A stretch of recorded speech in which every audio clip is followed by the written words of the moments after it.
Hey,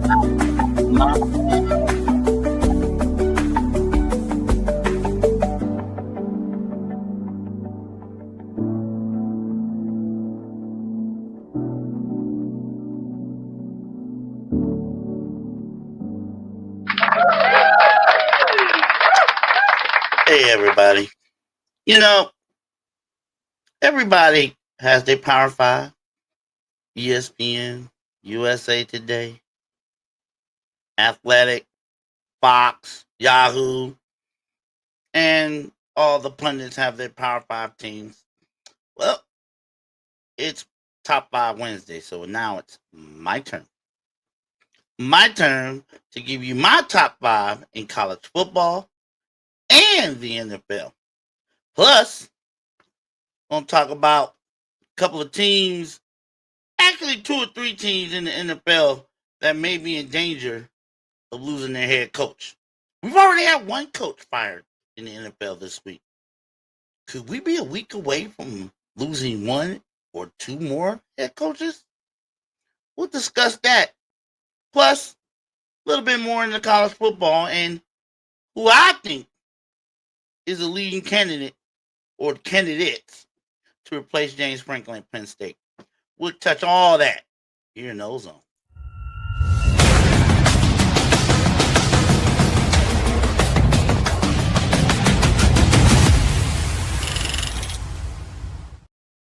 Big O with the big mouth coming at you. And I'm sorry I wasn't here yesterday. I was a little bit under the weather, but a little bit of medicine, a little bit of water, a lot of sleep, and now I'm back at it. And I'm going to give you my take on what's going on in the world of sports as I like to do. But first, we're going to talk about the NFL. Three teams. We all know. Three of the sorriest teams in the league. The Cleveland Browns, Miami Dolphins, and the New York Jets. Combined total 2-16. Now, two of these three teams actually play each other this weekend. The Browns and the Dolphins. Both teams 1-5. Both teams, let's face it, the season's over for them. But as you probably know, there's been a lot of discord with the Dolphins. With Team Tua Tagovailoa, never pronounce his name. Tua Tagovailoa, I just say Tua. And head coach Mike McDaniel. Been a lot of little friction there. We've all seen it. We all know it. We've all heard it. And it might be a little subtle in some circles, but it's there. The friction is there. It is undeniable. Now, they're playing the Cleveland Browns this weekend. Also 1-5. Also in a little bit of a turmoil with the comments from Myles Garrett or it seemed like lack of interest in playing hard last couple of games. I mean, against the Steelers, he used to feast on. He didn't have a sack or a tackle for loss. But you got that tension. Plus the inept offense. The indecisions with QB, trading Joe Flacco. There's been a lot of mess going on with the Browns. And, you know, all the smack, all the shit falls on the head coach, right? So, these two teams meet Sunday, 1 o'clock, Cleveland, on the lakefront. I'm going to put it out like this. I mean, we can call this game the 2025 Toilet Bowl. Or the 2025 You Got to Go Bowl. That's a good name for it. The 2025 You Got to Go Bowl. And what I mean by that is this. The loser of this game may be losing their head coach.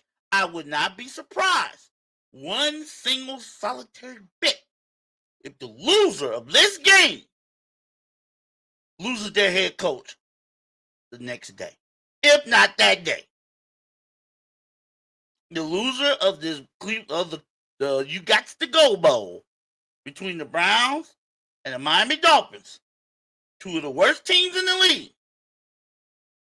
The loser of that game will lose their head coach. I'm putting it out there. I'm saying it right now. I don't care what anybody thinks. I'm a Browns fan, so I know the pain for the Browns, for no other Browns fans. I know it, but this is what I'm saying, because this is how it is. You can't put it no other way. The loser of this game will lose their head coach, and deservedly so.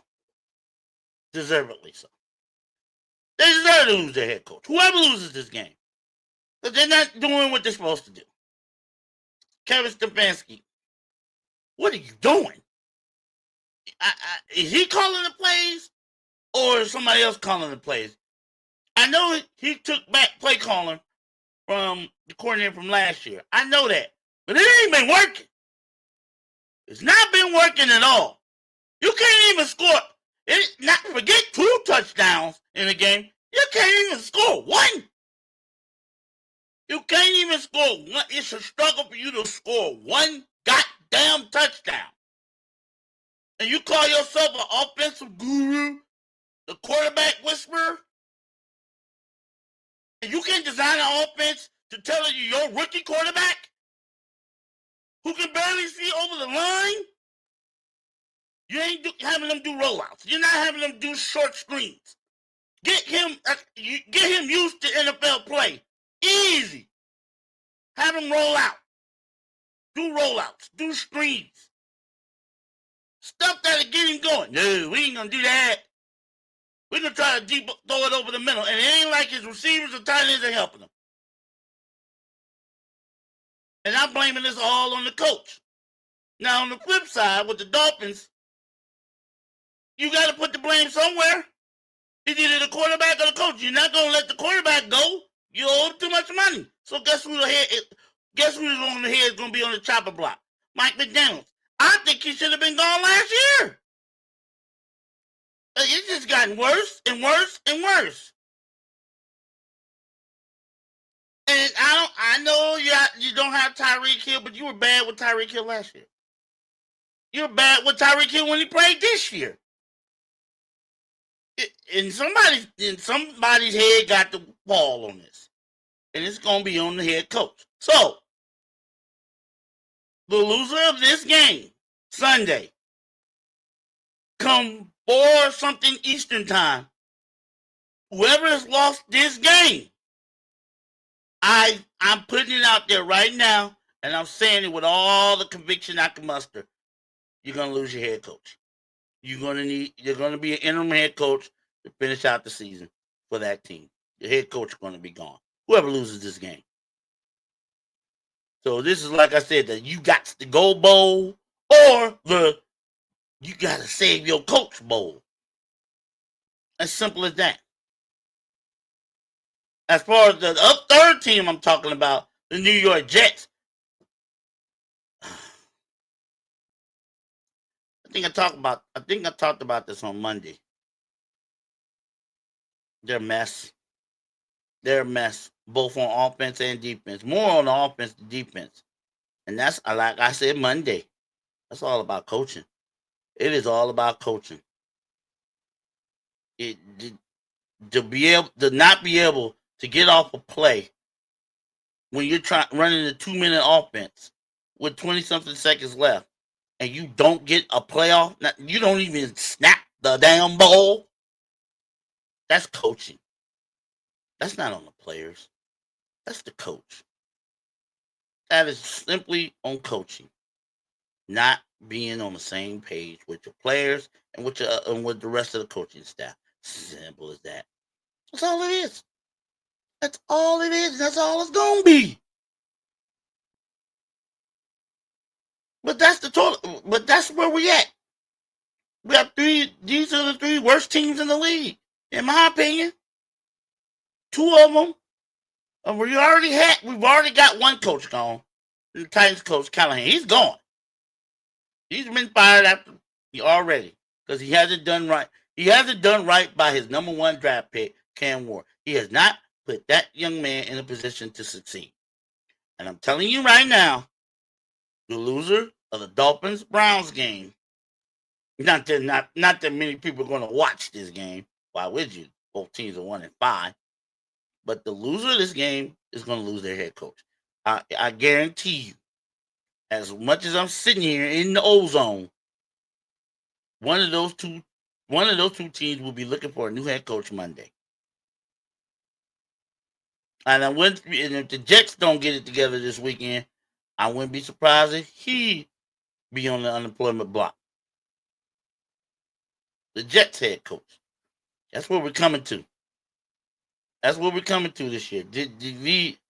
I know the Browns, this was a throwaway year, but to throw it away like this, and now you're coming to a little bit more of an easier part of your schedule, and you lose to the Dolphins, coach gone.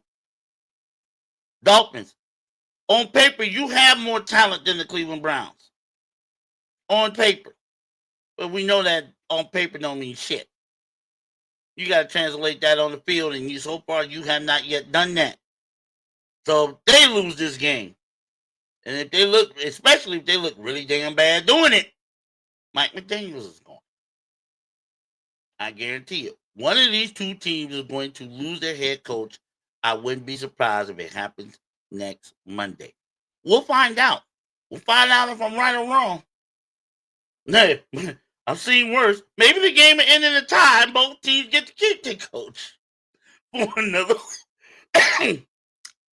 week. Who knows? Maybe. Stranger things have happened. But I guarantee you one of these two teams is going to lose their coach. The loser of this game.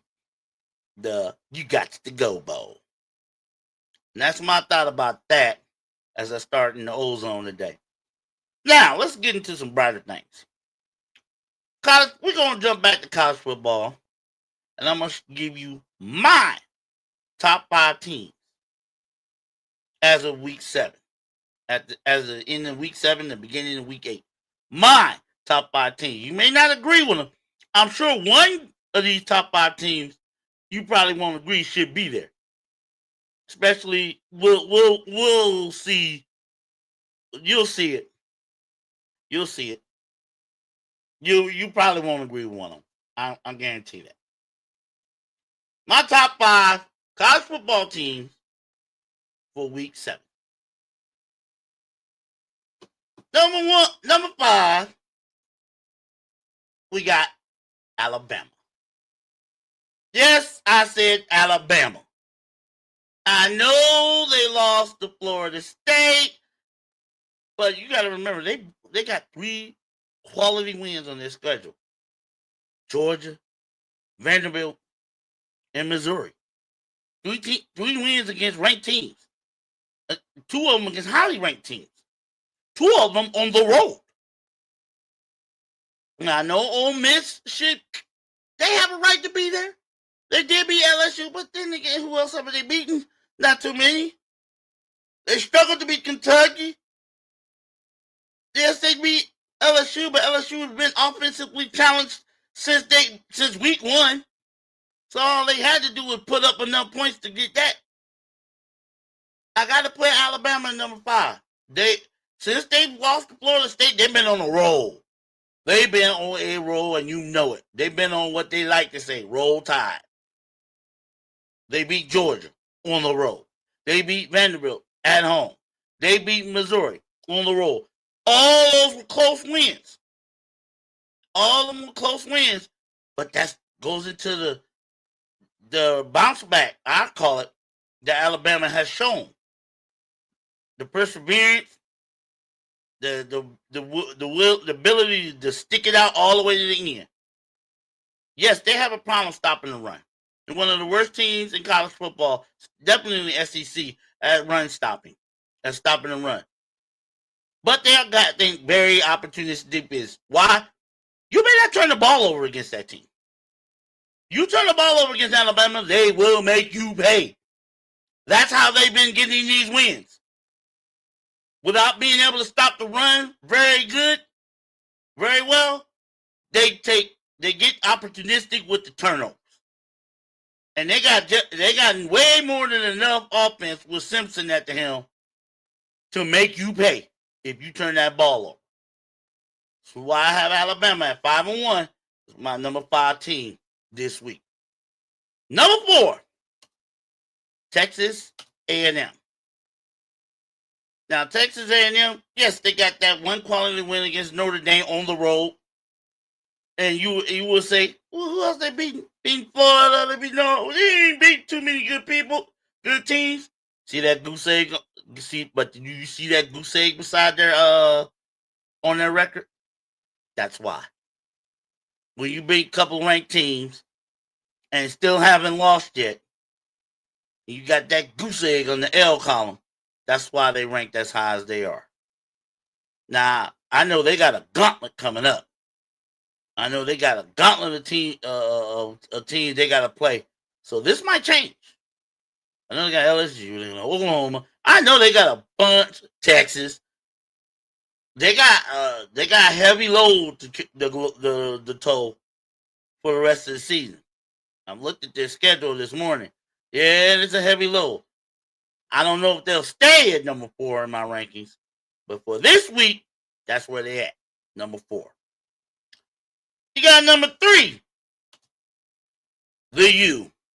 Yes, I have the Miami Hurricanes 3rd. I know they had a bye week, but, and I know they've had a bye week. Yes, I know they have three wins against ranked opponents on their schedule, but they were lower tier ranked opponents.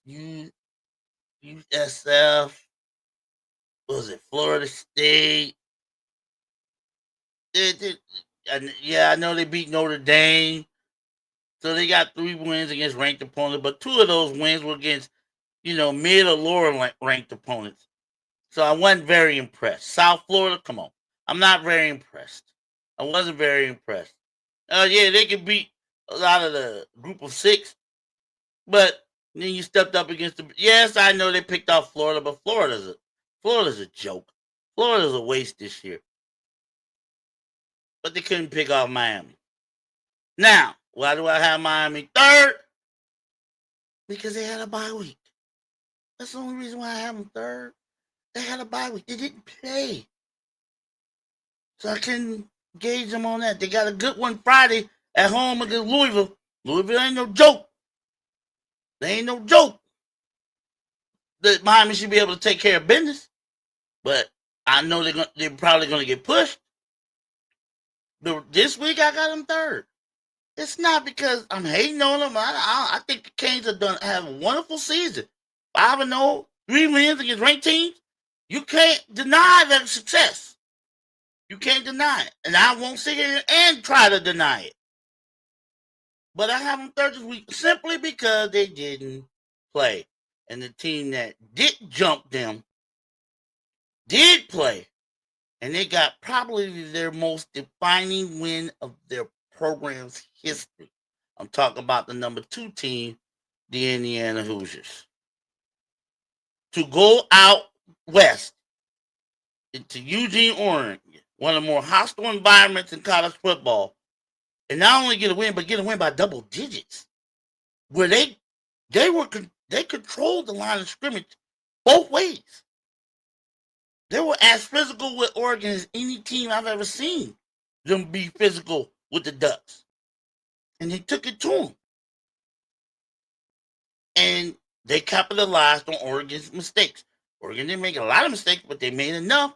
And Indiana capitalized on them. And that's why they picked off. That not only is what I said, they needed to win this game to validate their program. Not only did it do that, it is the most defining win this team has had, this school has had, I think, since the 60s. I mean, nobody, when you talk about Indiana, you're talking basketball. Let's face it, Indiana's a basketball school. Bobby Knight, Steve Alford, and Isaiah Thomas, and Bill Buckner, and undefeated teams. You're talking Indiana, you're talking basketball. You ain't thinking Indiana's a football hotbed. They are now. If you get a win like that on the road, beating the number 3 team in the country, on the road, They did something Ohio State couldn't do last year. Yes, sir. They went out there and beat them straight up by double digits. So they have two wins against ranked teams by a total of 63 points. Wins against ranked teams. They beat Illinois by 53. They beat Oregon by 10. What's that saying for this team, for this program? And I looked at their schedule. I didn't see another ranked opponent remaining on their schedule. So they should be favored in almost every game they play from here on out in the regular season. But go out there and beat Oregon, it defines your program, especially with Indiana. And that's why because Miami didn't play, I had Indiana jump Miami as the number 2 team in the country. We all know who's the number 1 team. You might not agree with it. You might think I'm a homer. You might think I'm just being biased. I told you, I like my teams like you like your teams. But I call it like I see it. And it's the age-old adage. To beat a man, you got to beat the man. And so far, nobody has been able to beat the number 1 team in the country, Ohio State. And that's why they're number 1. Nobody has come close to beating them. Yeah, Texas might have given a little bit of a scare, but still won. Defense. Best defense in the country. Their points per game average went up a tick from 500 to 6.8, but still the best in the country. Still under 7 points a game. Best defense there is. Period. The only defense I think comes close to theirs, maybe Oklahoma. But then again, Oklahoma got bitch slapped last week by Texas. So even I don't think they're that close. Maybe Indiana. Maybe Alabama. I don't know. But right now, nobody's defense is better than Ohio State. And for that reason, and the fact there ain't nobody beat them yet, Ohio State's number 1 team in the country. Yeah, I know who have they beaten? They got 2 wins against ranked opponents, even though one of them ain't ranked anymore. And yes, the rest of their schedule, because Penn State took the nosedive off the college football cliff and hit head first with no water in. They will not, and so did Michigan. They will not play another ranked opponent for the remainder of the season unless Michigan rights their wrongs. So it looks like Indiana and Ohio State are on a collision course. Because looking at both of their schedules, they're going to be favored in every game. Maybe by big time margins. And they're on the collision. To me, they're on the collision. Unfortunately, they don't play each other this year in the regular season. But if they keep going, but those 2 teams, Indiana and Ohio State, they keep going the way they're going, they're going to see each other in the Big Ten championship game. Because I don't see anybody else on either one of these teams' schedules being close to beating them. I just don't. And that's why I got Ohio State 1, Indiana 2. It's not no Big Ten bias. It's from what I see. It's from what I've seen. Ohio State has had no trouble with any game they played this season. Not one. They haven't had no trouble. They haven't sweated out a victory. Maybe you might want to call they sweated out a little bit of a victory against the number 1 team in the country coming into the season in Texas. Since then, have they really had a problem? If you looked at any of Ohio State's games, have they really had a problem beating the other team? Nope. Not a bit. You can't say that from any of those other teams. You can't say that. You cannot say that for any of those other teams. You can't say that for Ohio State. They ain't had no problems with any team. I've told, and this is how I seen it. And I'll tell anybody who listens. Ohio State is that one team where if they got you down by double digits at the half, anytime you're in the halfway break point of the game, game's over. Game's over. You ain't winning. Forget it. If they have you down 2 or more scores at the break, at the halftime break, game's over. You're not winning. Forget it. Might as well, the second half of the game might as well be mostly garbage time. Because that's what it's going to be. You're not coming back. That team is built to where it's been like that for the last few years with Ohio State. They don't blow big leads. They don't know how to. I've only seen them blow one big lead. That was a few years ago when they lost to Georgia in the college football semifinal. Other than that, they ain't built that way. They ain't built to play. They're not built to play close games. They're built to get 2 or more score lead on you and then coast home. That's how they're built. And it's been working. And still, to be the best, you got to beat the best. And until somebody shows me that they can beat this team, they're number one. And it is not even close.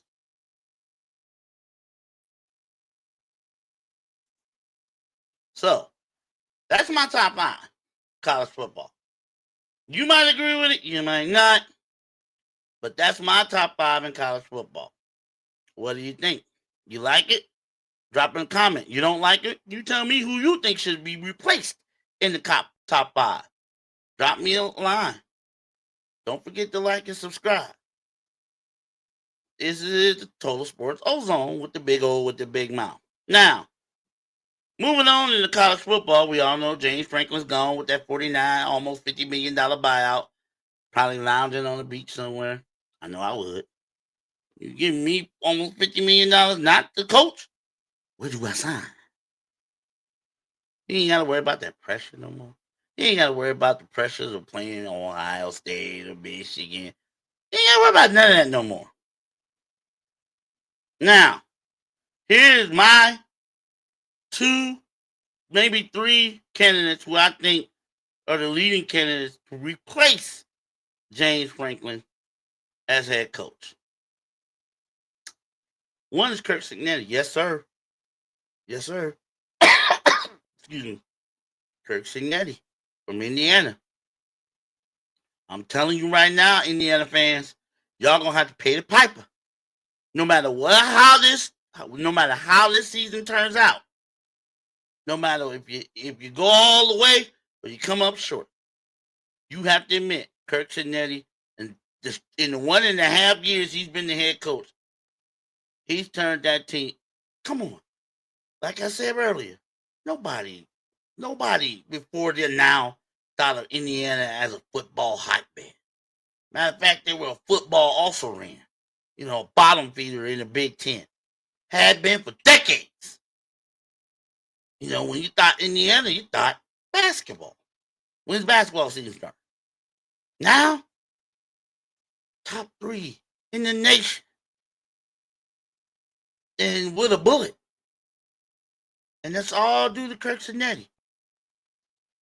So, if I'm Indiana, the administration, athletic department, what have you, you better pull out your pocketbook. You better open up that checkbook and open it up wide and strong. Because this is Penn State. They are a football hotbed, football blue blood. And I'm telling you, if they willing to buy out James Franklin for $50 million, you best believe they willing and probably able to pay through the nose to steal Kirk Cignetti from Indiana. So if I were you, Indiana, I'd be talking about an extension like right now. I wouldn't wait. I'd lock him in right now.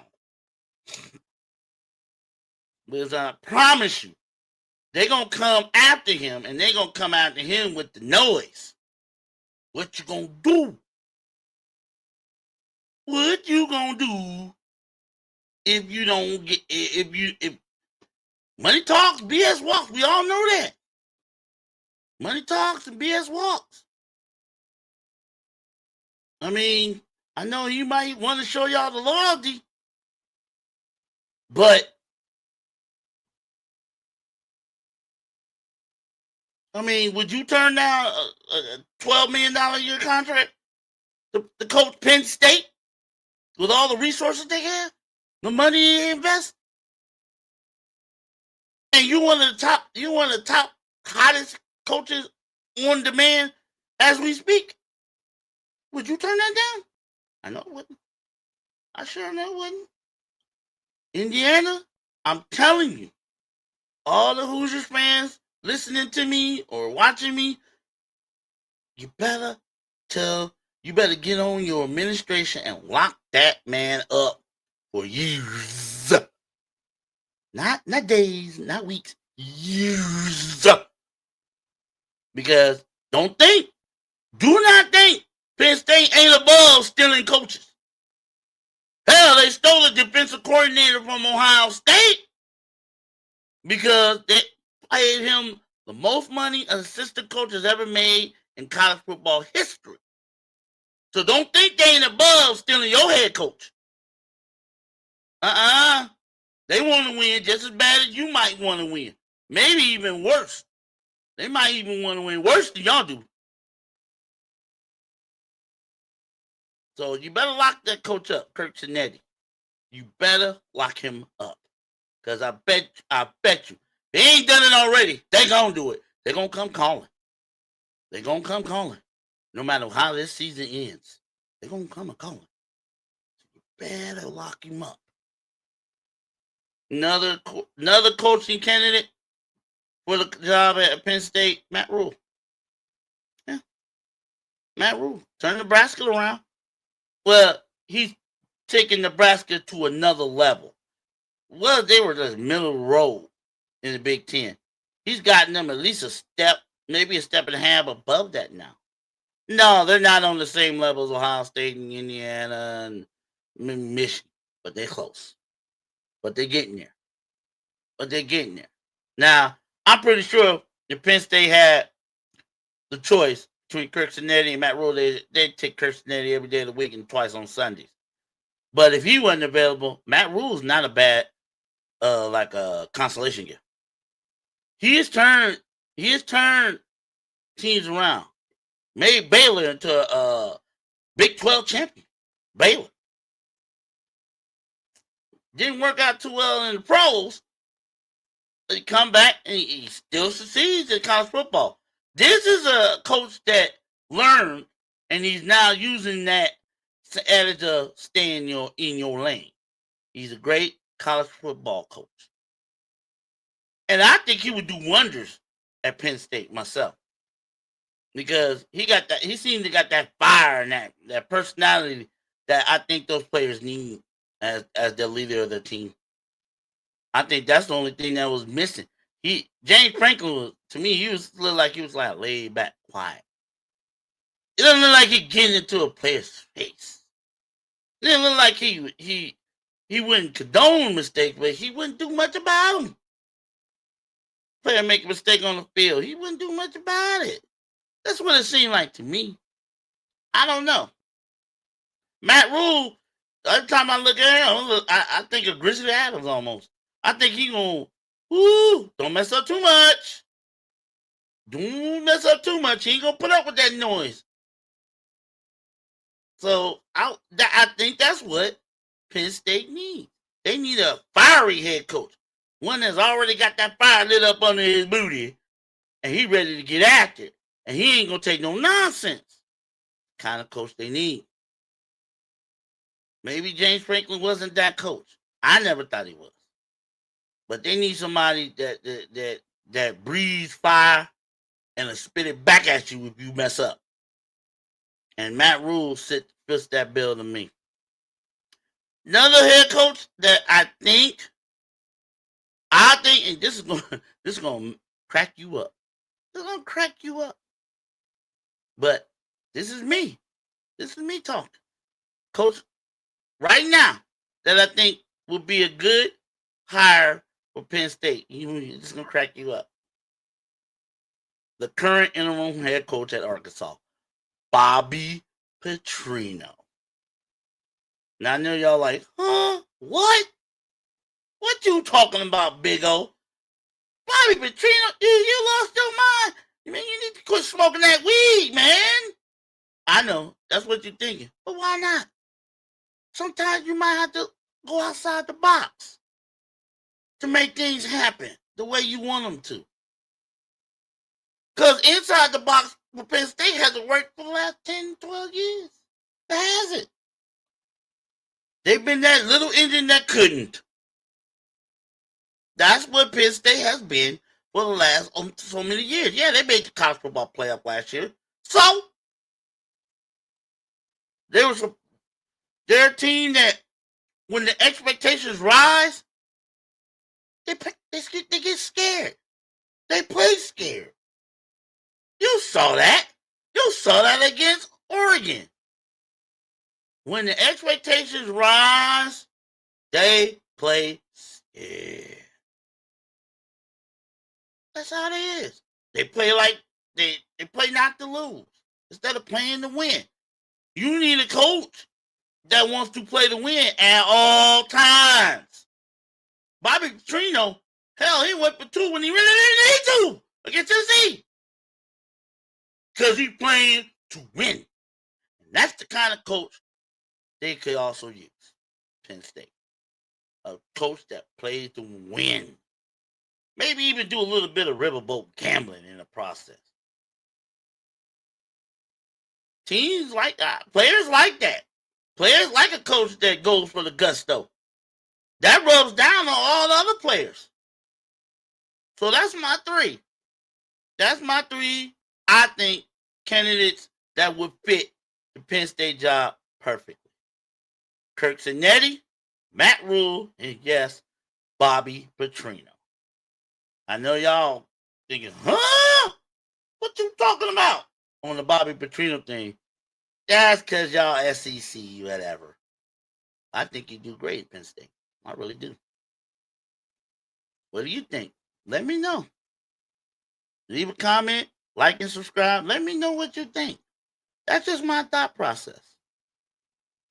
I like to think out of the box sometime, and that's my out of the box thought. Bobby Petrino. What would it hurt? He would get that team fired up.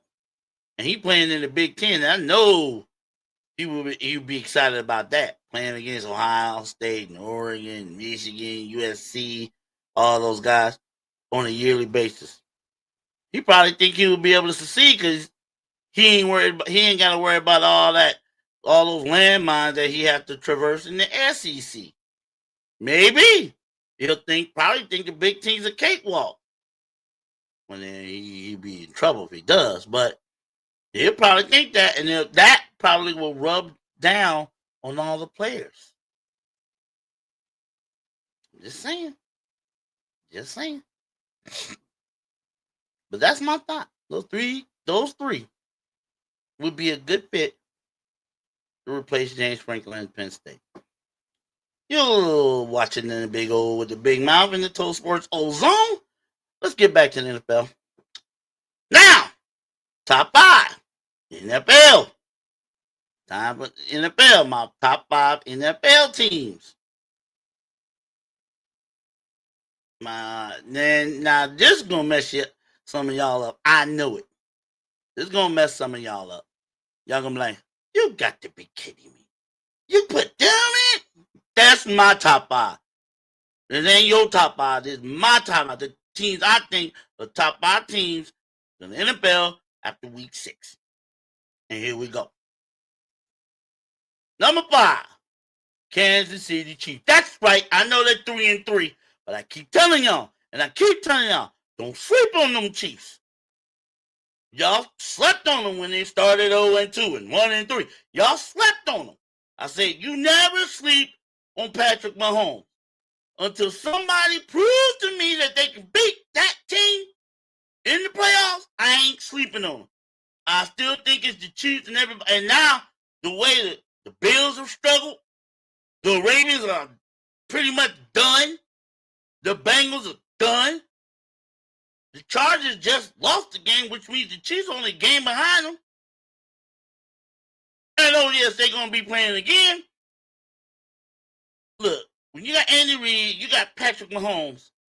All you got he got his receivers injured or suspended, and he's slowly getting them back. You got Xavier Worthy back. Rashid Rice will be back this weekend. He served his suspension. He'll be back. And all Patrick Mahomes had to do was keep the team afloat till he got his full complement of weapons back. Well, guess what? They're back. Now what you gonna do? Patrick Mahomes is in the running for is one of the high picks. According to Vegas, got the highest, one of the first or second highest odds to win another MVP. That's why I'm the Chiefs in my top 5. Don't sleep on the best until you can beat the best. You don't sleep on the Chiefs. I won't until somebody proves to me that they can beat him. Could it be my number 14? As much as this makes me sick to admit, my number 14. This makes me so sick to admit this. I really don't even want to admit it. Let me get my screen up. I don't even want to admit this. I really don't. To be honest, I really don't want to admit. I don't want to admit that this team is one of the top teams. I really don't. But I got to. I got to admit it. Number 14, unfortunately, is the Pittsburgh Steelers. You can't argue with 4-1. You really can't. You can't argue with 4-1, even though they haven't really beaten anybody significant. They beat the Browns. They beat the Jets. They beat the Browns. They beat the Jets. Who else have they beaten of significance? Nobody. The only loss came to a good Seattle team. So they haven't beaten anybody significant, but you can't argue with 4-1, especially in the AFC. And Aaron Rodgers looks like he's rounding into shape. So, unfortunately, I got the Steelers this week as my number 14. Yeah, it makes me sick to admit that. But, what can you do? Yeah, what can you do? They are who they are. My number 3 team, that will be the Detroit Lions. I know they took an L to the Chiefs, but that offense is still good. It's still potent. They just ran into a buzzsaw with the Chiefs. And I don't care how good you are or how bad you are. You can't turn the ball over. You can't turn the ball over the way the Lions did on the road. You can't do that and expect to win. But I still got the Lions in number 3. And they slipped from my number 2. But they still one of the best because I don't see anybody else in the NFC that's coming that really can challenge them. Maybe the Rams, maybe the Seahawks. Rams, Seahawks, maybe. Nah, but anybody else would be tough. It'd be a tough game. They got just way too many weapons on offense. Gibbs, Williams, Amon-Ra St. Brown, Goff, Laporta. I mean, they got weapons galore. But they gotta be able. But you gotta hang on to the ball. Can't score without the ball. I think they're gonna learn that this week. But I still got them number 3. Hang on to the ball, they'll be just fine. My number 2 team in my top 5, the Indianapolis Colts. You can't argue with their success, and they look like they can kick some ass. They're looking like, at first couple of weeks, I was like, yeah, they're just lucky. 5-1 ain't lucky. 5-1 is great. 5-1 is good. And I think Daniel Jones not only should be in MVP conversation, he damn should be comeback player of the year. Everybody left that man for dead. Now look at it. Him and Taylor, running back. Kicking ass, taking names, numbers, and dates. Leaving teams in the dust. That's what they're doing. They've been leaving teams in the dust, they're making their wins look easy. Especially at home. Like, you ain't coming up in here with that noise. And they playing like it. I think the only problem, because they're strong on both sides of the ball. But they have a tendency to put the ball on the ground a little bit. They clean that up, they're going to be a tough out in the AFC. They're going to be a tough out if they learn to hang on to the ball. They tend to put the ball on the ground a little bit too much for my liking. It seems like it ain't been messing with them. They're 5-1. And that leads to my number one team this week in NFL for week 6.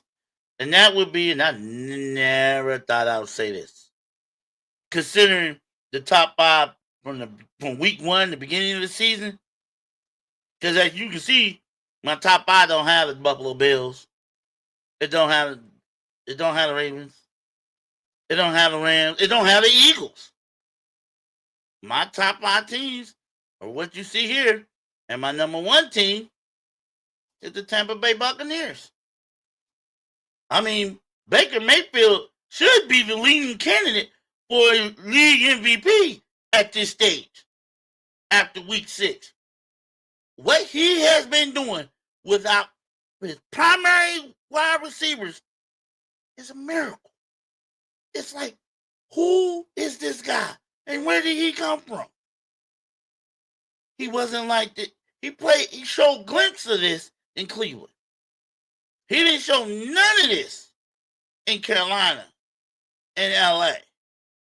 Showed a little bit of it in LA. Didn't show none of this in Carolina. He showed glimpses of this in Cleveland. In Tampa Bay, he's showing it all. Running, passing, taking big hits, leading his team down the field on points when they need them. And he's doing it without Evans, without Godwin. Emeka Ibuka got hurt last game. And it don't matter. God get open, he hits him. God hits on the slant, he don't miss.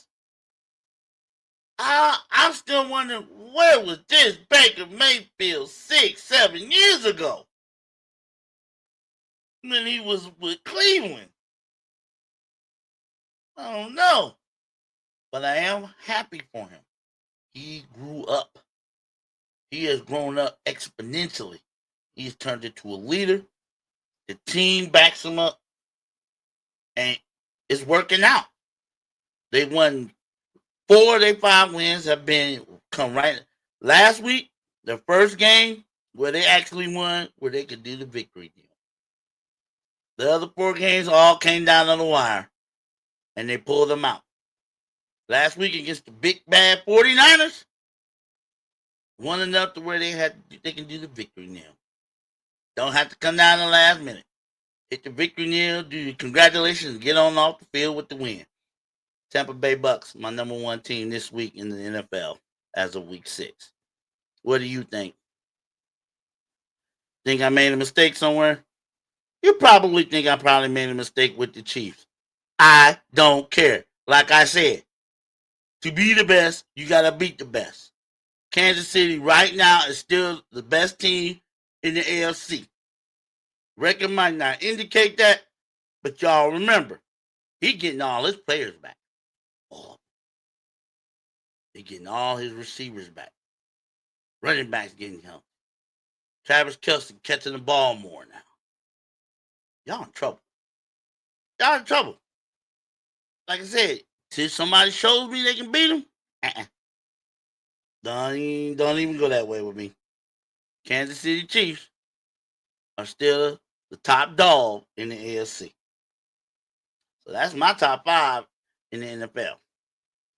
What do you think? Am I missing somebody? Did somebody be climbing to my top 5 that got no business being in there?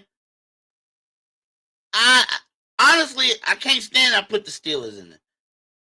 I can't stand it. But They're 4-1, and they're leading the AFC North by a country mile.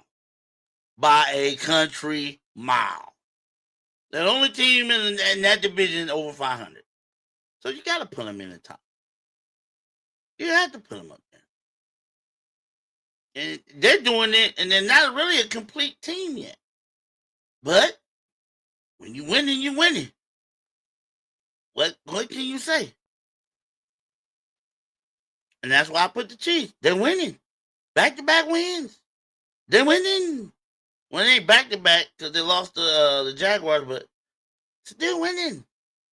1-2 out of their last 3. And they're getting all their complimentary players back.